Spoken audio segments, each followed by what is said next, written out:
Hello everybody, my name is ThatSplatedOcto. You can call me TSO, and the rollers are my favorite weapon class. They are just amazing. I want to make my own roller. Why do you ask why rollers are my favorite weapon?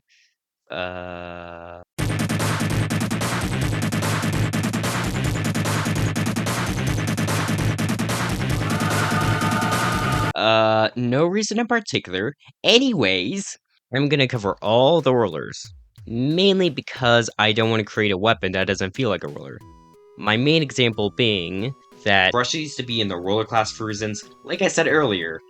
A weapon being in a class that doesn't feel like it belongs, even though they're somewhat similar. They both roll around, they both fling out paint, but they feel like the different weapons completely. This is why brushes eventually got their own class later. So yeah, we don't want to create like a sponge weapon that absorbs ink.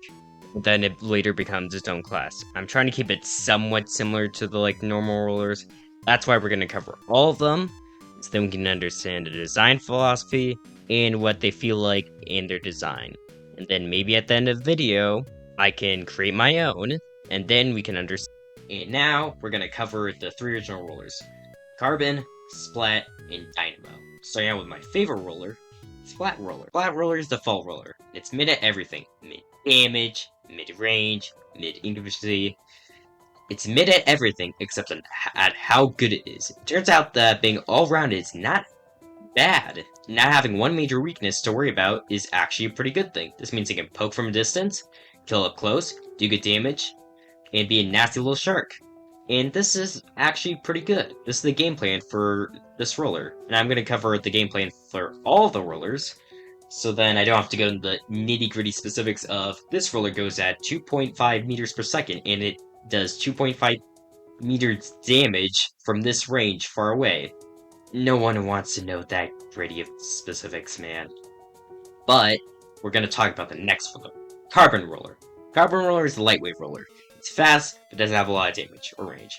This means that its main plan is to be aggressive, get up close, and then get kills with the instant-kill hitbox. And also Shark. Give it a sub-weapon or special like Burst Bomb, or something with range, Trizuka, Zipcast, or anything at all to help it give it range, and it can cover those weaknesses. Yeah, this roller and the other roller have major weaknesses, unlike Splat.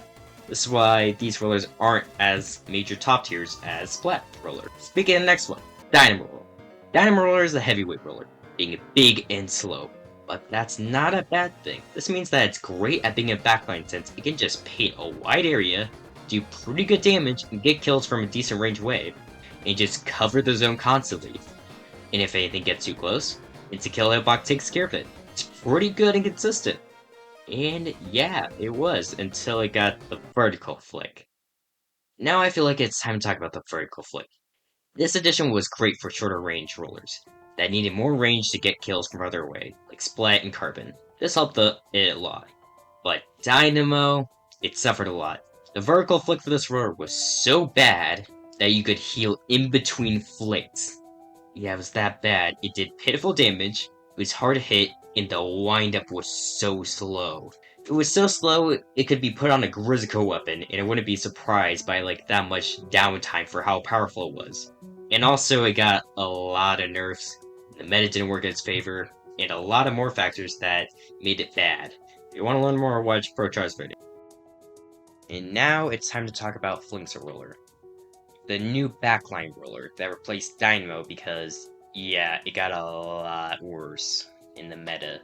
And then Flingsa took its place. But not exactly, since it fills a different role. The vertical flick is very long, it has a unique paint spread, it paints a lot, but it's sort of different. Not exactly Dynamo, but it's different. This is important in game design. You gotta have stuff that's different and not exactly the same, or else one option is gonna be obviously better and another one is never gonna be used. This is the risk of adding like too many weapons. This is why we gotta be careful when making our own weapon. So keep that in mind for later. Now it's time to talk about the final roller, the Big Swig Roller. This roller is Dynamo Roller, but it does less damage, it's faster, and it wants to paint. A lot. Like a lot. This weapon's main plan is to just paint. Can't really get kills because the only instant-kill hitboxes has is the vertical flick. That thing is tiny and small. It's so thin, but it goes so much distance. This means that this roller is very good at poking from under ledges. It can actually get kills since the lowest damage it can do is 40. It doesn't actually have horrible damage.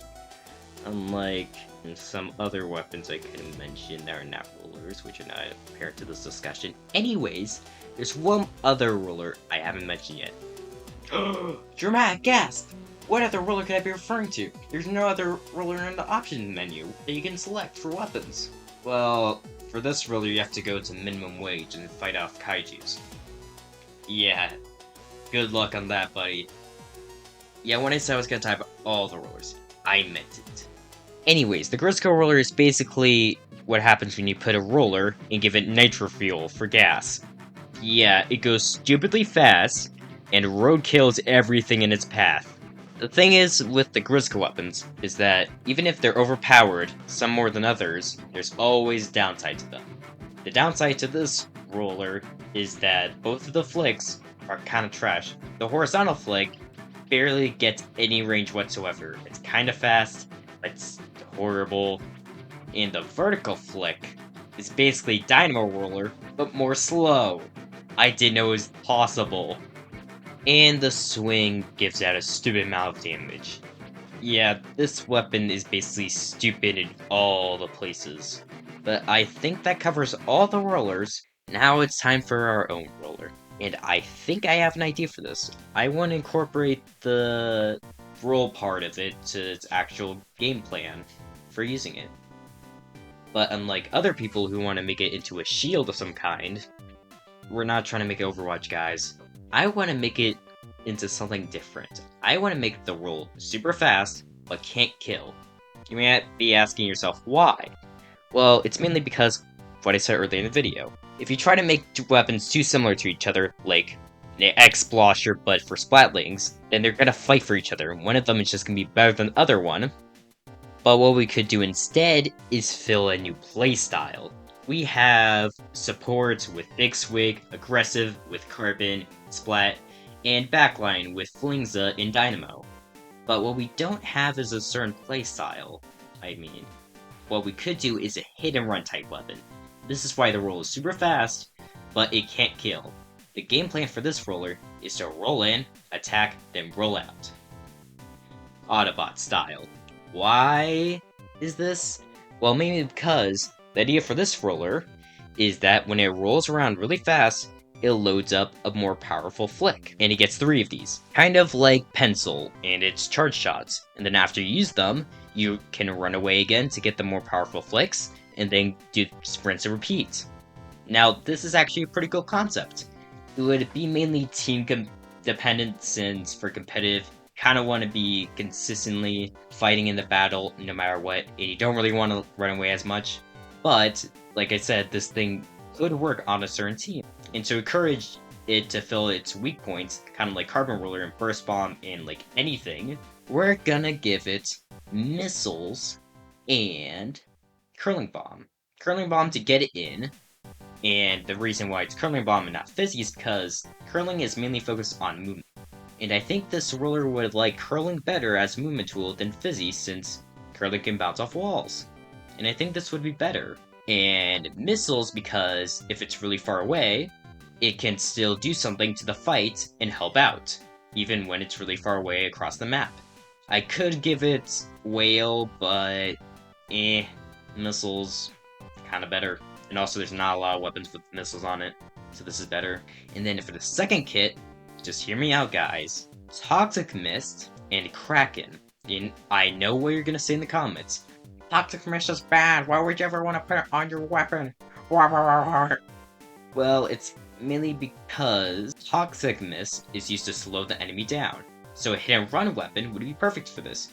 It would use Toxic Mist, slow the enemy down, run away, and then rinse and repeat to recharge, get kills, and do the same thing. And Kraken is there to help with this hit and run playstyle. It would use Kraken if it was in a pinch to get away, and also it would combo Toxic Mist, slow them down, and use Kraken to kill them instantly. There would be nowhere for them to run. And I think this is the design part of the functional part of the weapon. Now it's time for design. I want to propose an idea for the design of this weapon, that this roller should be based on car shocks and bike shocks. Why? Well, mainly because most of the rollers are based on ankle transportation parts. Yeah, Dynamo with some kind of car parts, Grisco based on engine, Splat, and Big Swig based on a cup holder for the side holding the intake, and also Big Swig is based on a sippy cup and straw. And Carbon is based on a carbon bike. The only one that doesn't fit is Fling's Roller, based on a multi-tool. Which, you know, is kind of weird since it's kind of an outlier. But outliers exist, you can't really stop them from existing. But unlike Fling's Roller, this roller is actually going to follow the trend. And it's going to be based on bike shocks, of all things. Why? Well, this roller wants to roll around and charge up a more powerful fling, and then unleash it. This kind of sounds like a spring. You push back on the spring, and then let go, and then unleashes a large amount of force. This basically works perfectly, and I think, based on that loaded premise, this roller is going to be called the Loaded Roller. I mean, it kind of sounds cool, somewhat, and I think that's all. I had a really fun time doing this, and I hope you guys had a lot of fun watching. I mean, I assume you did if you made it this far to the end of the video. So, yeah. Signing off, ThatSplatedOcto. See you next time.